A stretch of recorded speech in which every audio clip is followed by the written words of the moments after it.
10 సంవత్సరాలు బీఆర్ఎస్ ప్రభుత్వం గౌరవనీయులు పెద్దలు కేసీఆర్ గారి ఆధ్వర్యంలో అభివృద్ధిని సంక్షేమాన్ని దేశంలో ఎక్కడా లేని విధంగా చేశాయి. ఇవాళ అభివృద్ధి సంక్షేమం భారతదేశం మొత్తంలో కూడా ఏ నూతన రాష్ట్రం కానీ ఎప్పుడో ఏర్పడిన రాష్ట్రాల్లో కానీ తెలంగాణ లాగా జరిగిందని ఎక్కడన్నా ఒక దగ్గర మీరు చెప్పండి, నేను దానికి సమాధానం చెప్తా. First point. సెకండ్, 10 సంవత్సరాలు చేసిన తర్వాత లోకల్ క్యాడర్ మీదనో కానివ్వండి, లోకల్ లీడర్షిప్ మీదనో కానివ్వండి, ప్రజలకు జనరల్గా కొంత అభిప్రాయం ఏర్పడుతుంది. కొంతమంది మీద పాజిటివ్ అభిప్రాయం ఏర్పడుతుంది, కొంతమంది మీద నెగటివ్ అభిప్రాయం ఏర్పడుతుంది. నెగటివ్ అభిప్రాయం ఏర్పడ్డ వాళ్ళు బాగా పనిచేయలేదనో, పాజిటివ్ అభిప్రాయం ఏర్పడ్డ వాళ్ళు బాగా పనిచేశారనో కాదు. ప్రభుత్వం అన్ని కాన్స్టిట్యున్సీ లోపల కూడా రాష్ట్ర వ్యాప్తంగా సంక్షేమం అభివృద్ధి రెండు చేసింది. ప్రవర్తన ప్రజలకు నచ్చదు. తెలంగాణ ప్రజలు ఏంటంటే చాలా సున్నితమైన ప్రజలు. ఇక్కడ ఎమోషనల్గా బాగా కనెక్ట్ అవుతారు. 2 రోజులు అన్నం తినకుండా ఉంటారు, కానీ చిన్న అవమానాన్ని అంటే చిన్న ఇన్కన్వీనియన్స్ని భరించారు వాళ్ళు, చెడుని ఒప్పుకోరు వాళ్ళు. సో అదే ఇవాళ కేసీఆర్ కేసీఆర్ కాదు, ఇవాళ చూడండి బస్సు యాత్ర, ఇవాళ చూడండి రాష్ట్రం మొత్తం కేసీఆర్ దిక్కుతూస్తుంది. అది కాదు ఇష్యూ. అక్కడ స్థానిక నాయకత్వంలో కొన్ని చోట్ల జరిగింది, అన్ని చోట్ల కాదు. That is the only reason. So ఇప్పుడు మరొకసారి బస్సు యాత్ర ద్వారా ప్రజల్లోకి వస్తున్నటువంటి కేసీఆర్ గారిని ప్రజలు నమ్మే పరిస్థితి ఉందంటారా? నమ్ముతున్నారు, బ్రహ్మరథం పడుతూ ఉన్నారు. పబ్లిక్ ఒపీనియన్ బాగా మౌల్డ్ అవుతుంది. ఇదంతా అయిందనే కదా ఎలక్షన్ కమిషన్ దగ్గరికి వెళ్ళి కంప్లైంట్ చేసి 2 రోజులు మళ్ళీ క్యాంపెయిన్ చేయొద్దని చెప్పి బీజేపీ కాంగ్రెస్కు మూకై చేసిన పని. కేసీఆర్ గారి యాత్ర ఆపటంలో కూడా కాంగ్రెస్ బీజేపీ 100%. ఇవాళ మళ్ళీ పార్లమెంట్ సీట్లు అధికంగా రాబోతున్నాయి బీఆర్ఎస్కి. కేసీఆర్ గారు 2 రోజులు అంటే అట్లీస్ట్ 3 పార్లమెంట్ కాన్స్టిట్యున్సీలు కవర్ చేస్తారు, 4 చేస్తారు. ఆ 4 గీటల్లో మాకు ఇన్ఫ్లుయెన్స్ దెబ్బతింటుంది అని చెప్పి కంప్లైంట్ చేసి మరీ ఆపించారు. కాంగ్రెస్ కంప్లైంట్ చేసింది, బీజేపీకి సంబంధించిన ఎన్నికల కమిషన్ ఆ విధంగా ఇద్దరు కలిసి ఎవరు కంప్లైంట్ చేస్తారు, ఎవరు డిసిషన్ తీసుకుందామని కుమ్ముక్కై చేసిన పని. కానీ మీరు ఎందుకు సార్ ఈ స్టాండ్ తీసుకున్నారు? BRS party major line Congress BJP 2 బద్ధ శత్రువులు, నార్త్ పోల్ సౌత్ పోల్ లాగా, అవి 2 కలిసి ఉన్నాయని మీరు ఎట్లా ఒక నానుడు ఉంది కదా, శత్రువు స్నేహితుడు అని చెప్పి. కానీ ప్రజలు నమ్ముతున్నారు ఆ ఈక్వేషన్ ని? చూస్తూ ఉన్నారు, ఇంకా నమ్మడం ఏంటి? ఎందుకంటే అసెంబ్లీ ఎన్నికలప్పుడు కాంగ్రెస్ పార్టీ బీజేపీ బీఆర్ఎస్ 2 ఒకటే అంటే నమ్మారు. మీరు ఇవాళ చూడండి ఎంపీ అభ్యర్థులను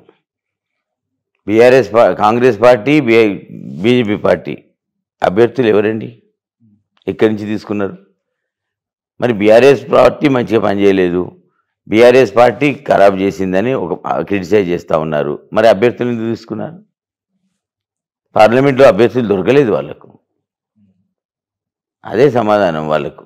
వాళ్ళిద్దరు కుమ్ముక్కై బీఆర్ఎస్ని మళ్ళీ పార్లమెంట్లో ఓడగొట్టాలనే ఆలోచనతో ఇద్దరు ఏకమై ఎక్కువ సీట్లు సంపాదించుకుందాం, మళ్ళీ బీఆర్ఎస్కి స్థానం ఇవ్వద్దనే ఆలోచనతో వాళ్ళు ప్లాన్ చేశారు. కానీ ప్రజలు ఇవాళ బీఆర్ఎస్ పార్టీ నుంచి మా నాయకులు ఎవరైతే పోయినరో, ఇక్కడ పదవులన్నీ ఉండిపోయినరో, ఇవాళ ప్రజలు కేసీఆర్ మీద ప్రేమతో బీఆర్ఎస్ పార్టీకి జరిగిన అన్యాయాన్ని గుర్తించుకొని ఇవాళ మా దగ్గర నుంచి పోయిన వాళ్ళని చిత్తుగా ఓడిస్తూ ఉన్నారు.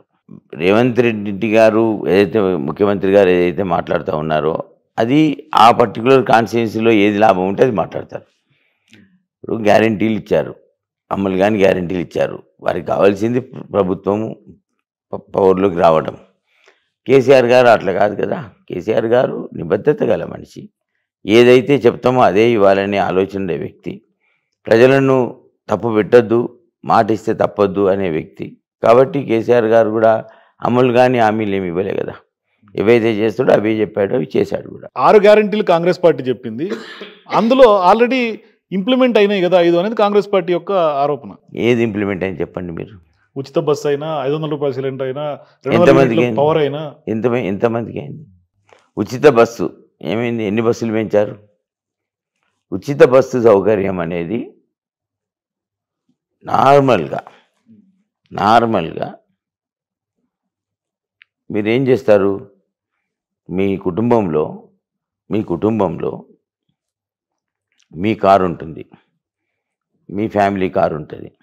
మీ ఫ్యామిలీకి కారు అవసరాల కొరకు కొన్ని సంవత్సరాల నుంచి వాడుకుంటున్నారు, మీ కారు మీరు వాడుకుంటున్నారు. కానీ మీరు నిర్ణయం తీసుకున్నారు ఒకటి. మీరు ఆ కాలనీలో ఉన్న పేద విద్యార్థులనో లేకుంటే కొంతమంది మహిళలు ఆఫీసులకు పోతుంటేనో ఉచితంగా వాళ్ళని ఆఫీసులలో దింపడానికో ఏదో ఒక నిర్ణయం తీసుకున్నారు. మీరు ఏం చేస్తారు? మూడో బస్సు పెడతారు, మూడో కారు పెడతారు. ఆ కారులో మీ పని చేస్తారు, మీ ప్రామిస్ని, మీ వాగ్దానాన్ని ఫుల్ఫిల్ చేస్తారు. మీరు ఇప్పుడు ఏం చేస్తారు? బస్సుల సంఖ్య పెంచలేదు, మహిళలకు ప్రత్యేక బస్సులను పెట్టిండ్రు. దీనివల్ల ఆర్టీసీ బస్సుల సంఖ్య పెంచలేదు, ప్రజల సౌకర్యాన్ని ఇవాళ కొన్ని ప్లేసెస్ సర్వీసెస్ రద్దు చేసిండ్రు. హైర్ బస్సులు ఏవైతే ఉన్నాయో ఈ మహిళలు ఎక్కడం వల్ల ఆ వెహికల్ కొంత డ్యామేజెస్ కావడం వల్ల మెయింటెనెన్స్ ఖర్చులు ఎక్కువైపోయి ఇవాళ మొత్తం ఆర్టీసీ దివాలా తీసి ఖరాబ్ అయిపోయి దివాలా కోరుతనాల్లో మూతపడే స్టేజ్కి ఆర్టీసీ వచ్చింది.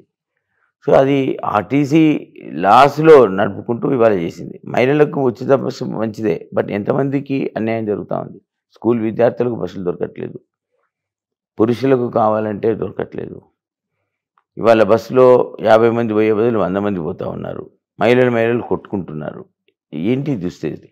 ఉచిత సర్వీస్ ఇచ్చినప్పుడు అదనంగా బస్ సర్వీసులు పెట్టి వారి కొరకు ప్రత్యేకంగా ఇచ్చినప్పుడు అంతకు ముందున్న వ్యవస్థను నడుపుకుంటూ అదనంగా కొంతమందికి వెసులుబాటు కలిగించినప్పుడు అదనపు సౌకర్యం కలిగిస్తేనే ఆ స్కీమ్ ఇంప్లిమెంట్ అయినట్టు లెక్క.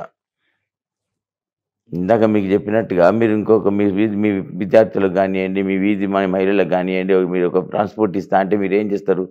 మీ ఫ్యామిలీ కార్ వాడరు, మీ కారు మీకు ఉండాలి, మీ ఫ్యామిలీ కారు ఉండాలి. అదనంగా ఇంకొక కారు ఐదు తీసుకొని కొనో వాళ్ళకు వాడతారు. ఆర్టీసీ అట్లా చేయట్లే కదా, మసిపూసి మారేడుకాయ చేయడం అంటాం కదా, అది జరుగుతుంది.